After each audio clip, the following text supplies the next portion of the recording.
Hello students, in this video we are going to do our NCERT exercise example 5.2. In this numerical we have some statements and we have to justify and explain the given statement. Let's do one by one. In the first statement what we have, the earth magnetic field varies from point to point in space. Does it also change with time? If so, on what time scale does it change appreciably? देखिए, हमसे कहा गया है कि अर्थ का जो magnetic field है वो चेंज होता है point two point in space. क्या अर्थ का जो मैग्नेटिक फील्ड है वो अर्थ की सरफेस पर अलग अलग जगह अलग अलग वैल्यू रखता है, यानी लोकेशन चेंज होने से अर्थ का मैग्नेटिक फील्ड चेंज होता है. हमसे पूछा गया है क्या टाइम चेंज होने से भी अर्थ का मैग्नेटिक फील्ड चेंज होता है? तो answer is yes. Let answer this statement. तो हमसे पूछा है क्या अर्थ का मैग्नेटिक फील्ड टाइम के रिस्पेक्ट में चेंज होता है? तो आप लिखेंगे yes, the magnetic field of earth change with respect to time in two way. दो तरीके से चेंज होता है. टाइम के रिस्पेक्ट में अर्थ का मैग्नेटिक फील्ड चेंज होता है. कितने तरीके से? दो तरीके से. Number one,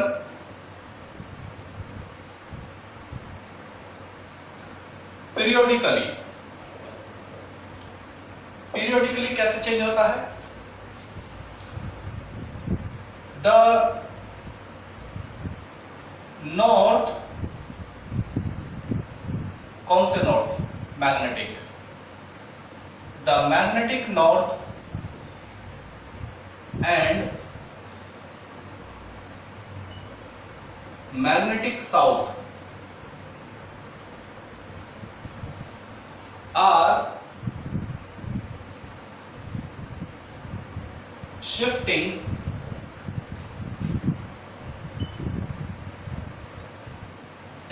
km per year from geographic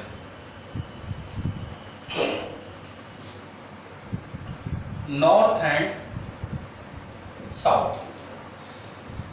हमने अपनी थ्योरी में पढ़ा था कि we have the two north and two south, geographic north and south, magnetic north and south.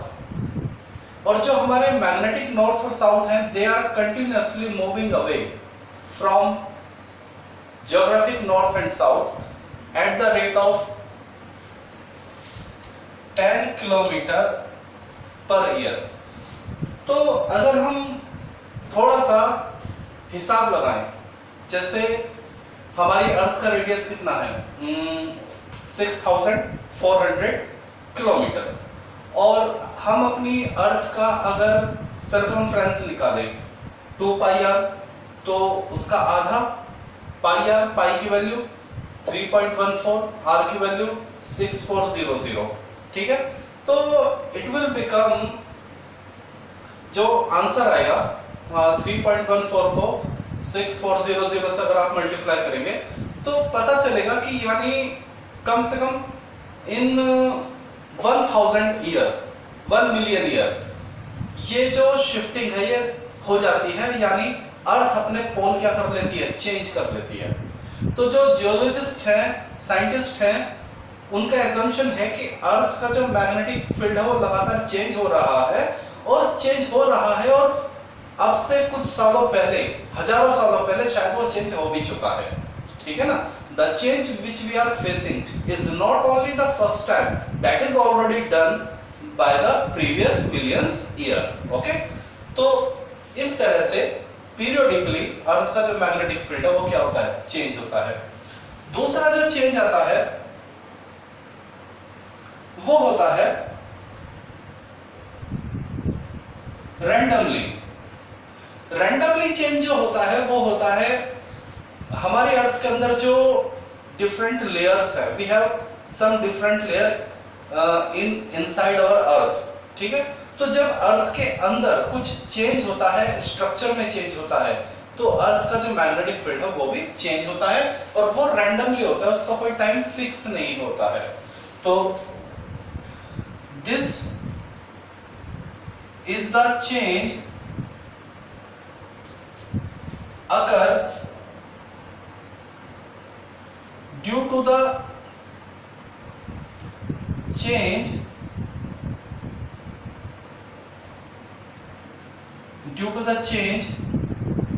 in the inner structure of our earth। हमारे अर्थ के अंदर भी थोड़ा बहुत लगातार क्या होता रहता है, चेंज होता रहता है, ठीक है ना। तो उसकी वजह से भी मैग्नेटिक फील्ड क्या होता है, चेंज होता है, लेकिन उसका कोई टाइम फिक्स नहीं होता, इसलिए हम उसको क्या बोलते हैं, रैंडमली बोलते हैं। लेकिन ये हमारा थोड़ा सा क्या है, पीरियोडिक है, फिक्स है कि भाई इतने साल बाद इतना तो चेंज हो ही जाता है।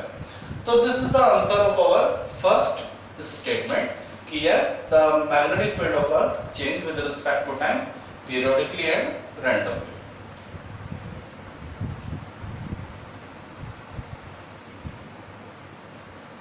In the B part of this numerical, what we have, the earth core is known to contain iron, yet geologists do not regard this as source of the earth magnetism. Why?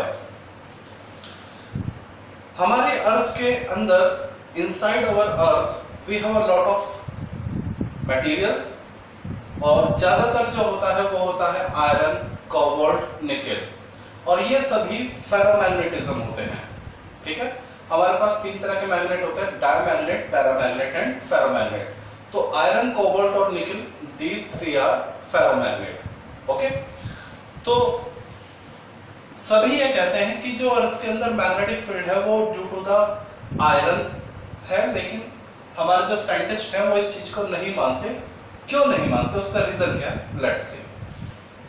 Answer देते हैं, why iron is not the source of earth magnetic field, या iron is not the source of inner magnetic field of earth। let's see, since iron is a ferromagnet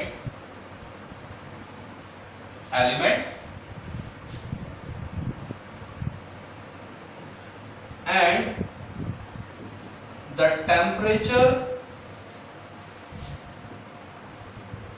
inside the earth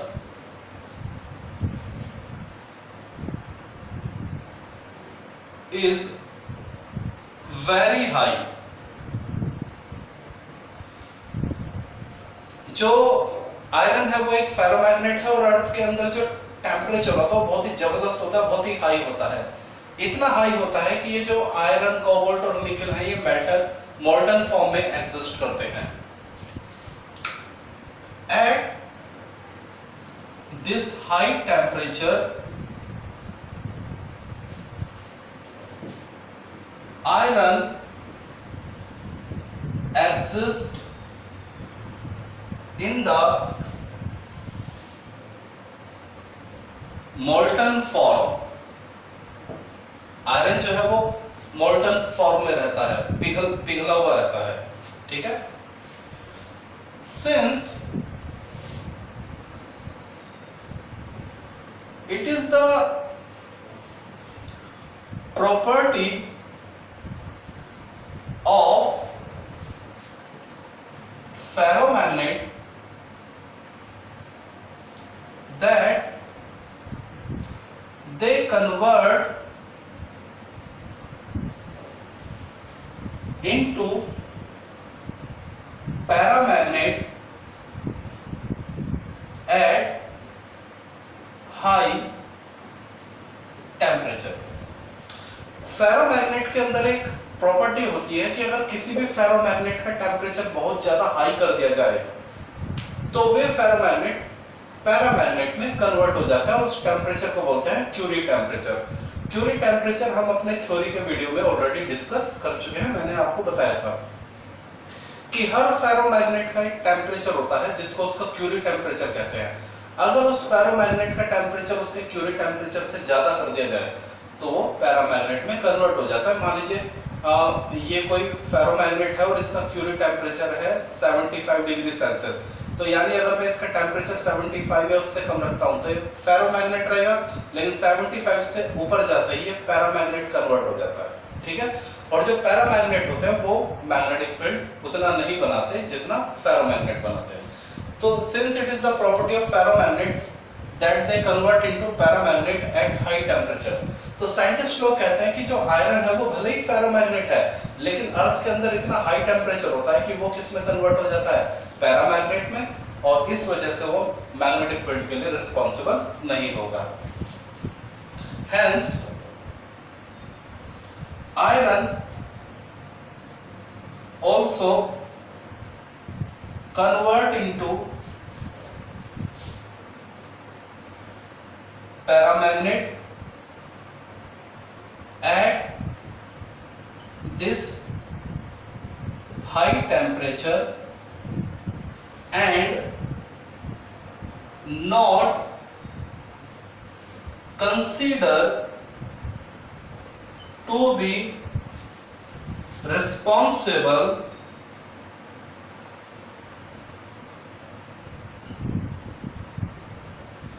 for the production of magnetic field inside the earth। तो मेरे ख्याल से आपको अच्छी तरह से समझ में बात आ गई होगी कि आयरन भले ही फेरोमैग्नेट है लेकिन अर्थ के अंदर का टेम्परेचर इतना हाई होता है कि वो मोल्टन फॉर्म में आ जाता है और फेरो की जगह पैरा में कन्वर्ट हो जाता है। और मैग्नेटिक, और साइंटिस्ट लोग को कहना है कि मैग्नेटिक फील्ड के लिए कौन रिस्पॉन्सिबल है, फेरोमैग्नेट, पैरामैग्नेट नहीं। That's why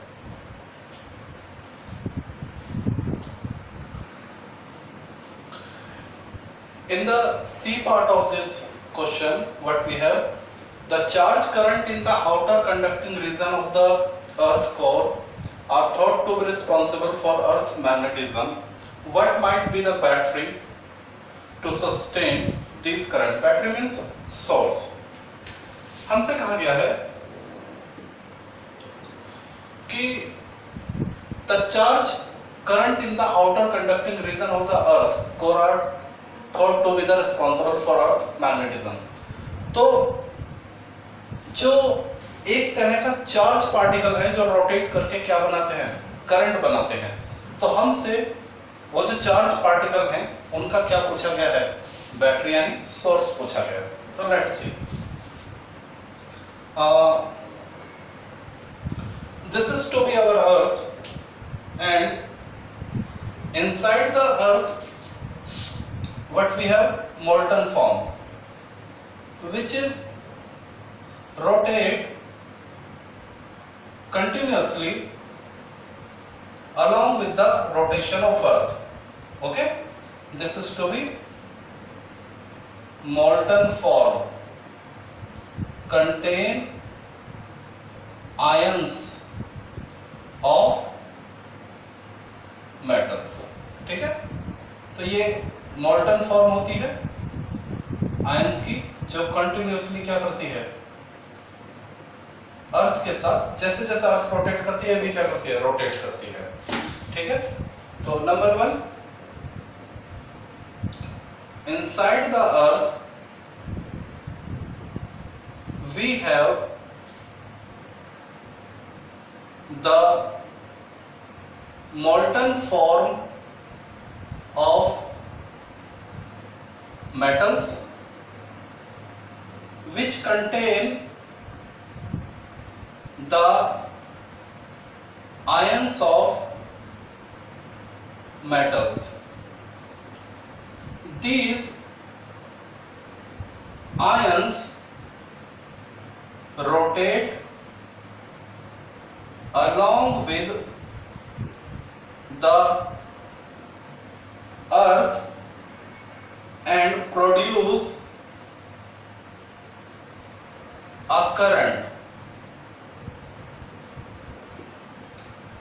this current is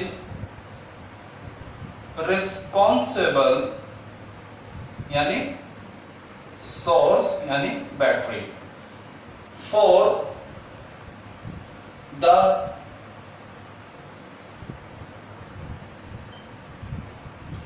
magnetic field of अर्थ। और अगर हम बाहर के मैग्नेटिक फील्ड की बात करें, ये तो हो गई अंदर की, और अगर हम बाहर के मैग्नेटिक फील्ड की बात करें, ठीक है, तो बाहर का मैग्नेटिक फील्ड किसकी वजह से होता है? जो हमारा एटमॉस्फेयर होता है उसमें भी क्या होते हैं? गैसियस आयन होते हैं। किसकी वजह से? Due to sun solar wind, due to solar wind, आपको बताया था सोलर विंड। सन से जो सन से एक विंड चलता है जो हमारे अर्थ के एटमॉस्फेयर के कांटेक्ट में आता है, और उसकी वजह से हमारे एटमॉस्फेयर में जो गैसेस होती हैं दे गेट आयोनाइज्ड, और ये गैसेस अर्थ के साथ क्या करते हैं? रोटेट करती हैं, वे आयन भी रोटेट करते हैं और वे करंट बनाते हैं, और वहां से क्या होता है? अर्थ का आउटर मैग्नेटिक फील्ड होता है। तो अर्थ का inner magnetic field due to the rotation of ion in molten form, और अर्थ के बाहर का magnetic field due to the rotation of ion present in our earth magnet present in our atmosphere and they are produced by the solar wind। तो आप ये तो था inner, बाहर का जो मैग्नेटिक फील्ड है उसके बारे में लिख देते हैं। Outer magnetic field is due to the gaseous ion produced by solar wind। ठीक है, तो जब हमारी अर्थ रोटेट करती है तो एटमॉस्फेयर भी रोटेट करता है, और एटमॉस्फेयर में जो गैसेस आयन है वे भी रोटेट करते हैं, we get a magnetic field. These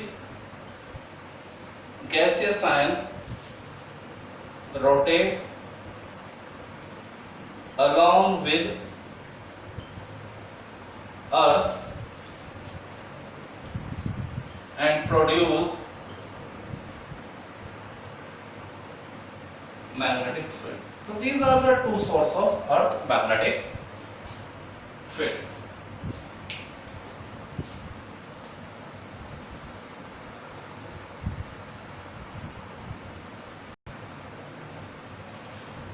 In the D part of this question, what we have, the earth may have even reversed the direction of its field several times during its history of 4 to 5 million years।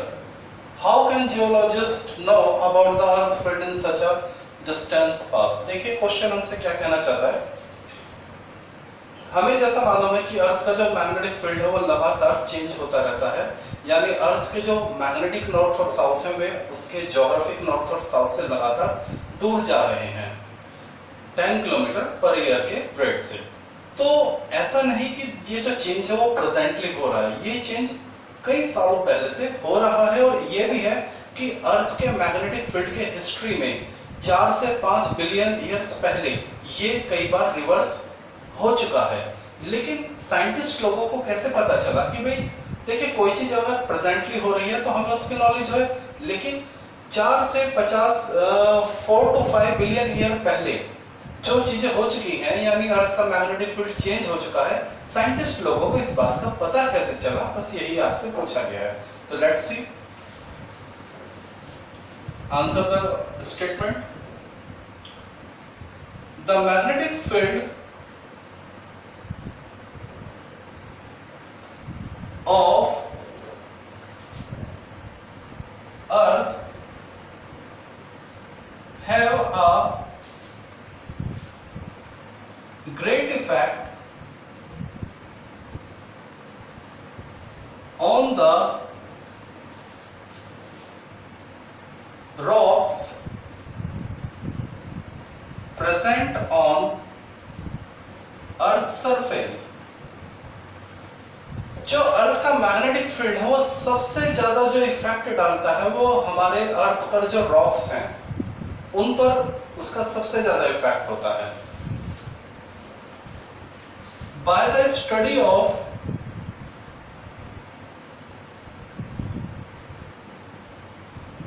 these rocks,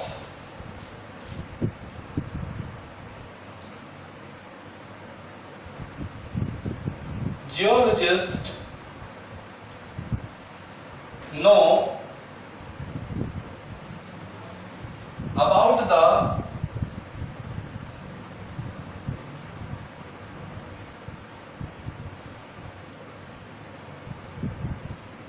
history of Earth, magnetic field,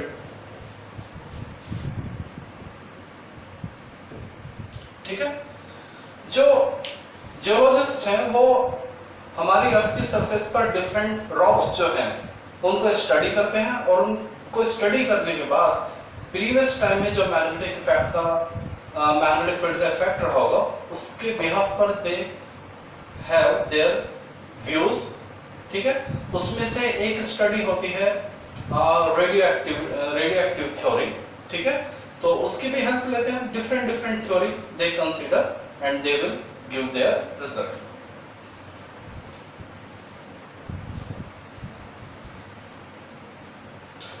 In the E part of this question, what we have, the earth field depart from its dipole shape at large distance greater than about 30,000 km.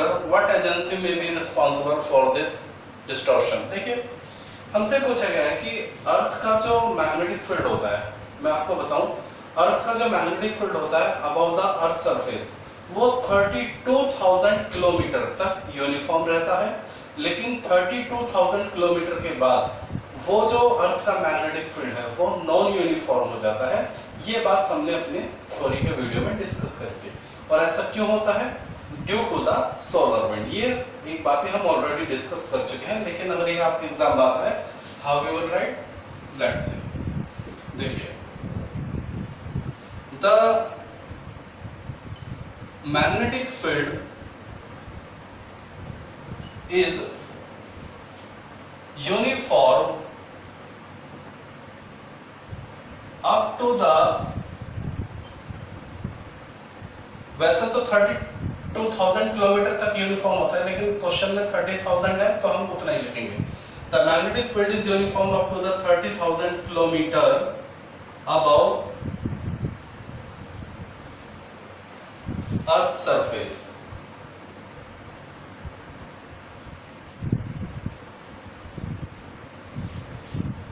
After 30,000 kilometer, the magnetic field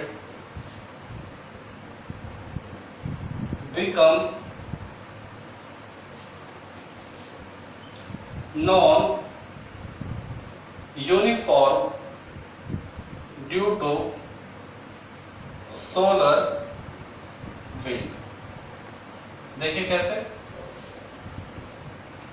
ये हमारा सन और सन से चलती हैं solar wind, और ये हमारा अर्थ। तो थोड़ा सा मैग्नेटिक फील्ड तो अर्थ का क्या रहता है,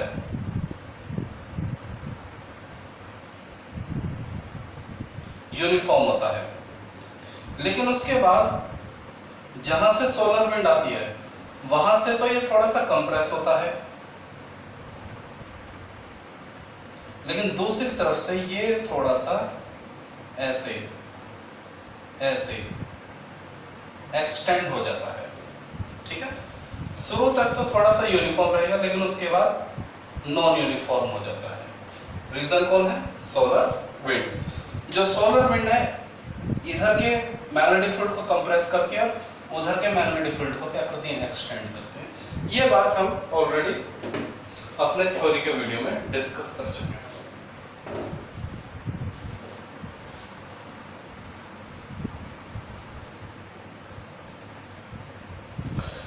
In the last part of this numerical, what we have, interstellar space has an extremely weak magnetic field of order 10 to the power minus 12 Tesla. Can such a weak field be of any significant consequences? देखिए, हमसे कहा गया है कि space में बहुत ही दूर जाने पर, इंटरस्टेलर यानी स्पेस में भी काफी आगे जाने पर, जो मैग्नेटिक फील्ड है वो थोड़ा सा क्या हो जाता है? वीक हो जाता है। यानी जिधर मास होता है, मास यानी सन, अर्थ, हमारे प्लैनेट्स, स्टार, जहां मास होगा वहां मैग्नेटिक फील्ड होगा। लेकिन जैसे जैसे हम यूनिवर्सल मास से दूर जाते हैं, एम्प्टी स्पेस में जाते हैं, खाली स्पेस जहां मास कम होता है यानी इंटरस्टेलर, तो वहां पर जो मैग्नेटिक फील्ड होता है वो काफी क्या हो जाता है? कम हो जाता है। ओके, तो क्या इस चीज के अपने कुछ कंसिक्वेंसेस होते हैं? लेट्स सी, देखिए समझते हैं इस बात को। सिंस देखिए वी हैव, आपको मालूम है हमारे पास एक फॉर्मूला था कि जब भी कोई चार्ज पार्टिकल किसी मैग्नेटिक फील्ड में मूव करता है तो उस पर एक फोर्स लगता है F = QVB। याद आ गया? तो देखिए QVB, ओके, QVB = उस पर सेंट्रीपिटल फोर्स लगता है mv²/r। तो यहां से जो r है वो हो जाएगा mv/qb, यानी r जो है वो मैग्नेटिक फील्ड के क्या है? इनवर्सली है। तो जहां भी मैग्नेटिक फील्ड क्या होगा? वीक होगा, वहां पर कोई भी जो चार्ज पार्टिकल है वो जब रोटेट करेगा मैग्नेटिक फील्ड में तो एक लॉन्ग कर्वेचर बना के क्या करेगा? मूव करेगा। ठीक है, तो hence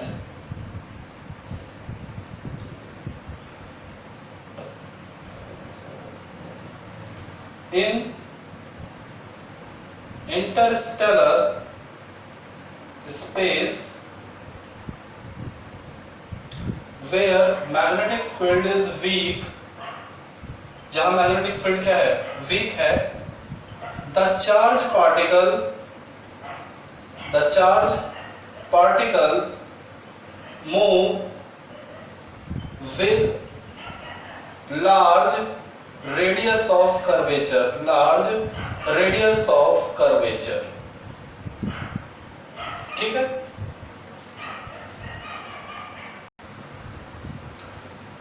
सो अगर आप इस कंसेप्ट को देखेंगे प्यारे बच्चों, तो अगर आप इसको थोड़ा सा अपने सोलर सिस्टम पर भी अप्लाई करेंगे तो जो प्लैनेट सन के पास हैं यानी सन के मैग्नेटिक फील्ड के पास हैं, ठीक है, और जो प्लैनेट सन के क्लोज हैं तो यानी उन पर सन का मैग्नेटिक फील्ड क्या है? ज्यादा है, तो वे उसके पास क्या करते हैं? कम रेडियस से रिवॉल्व करते हैं।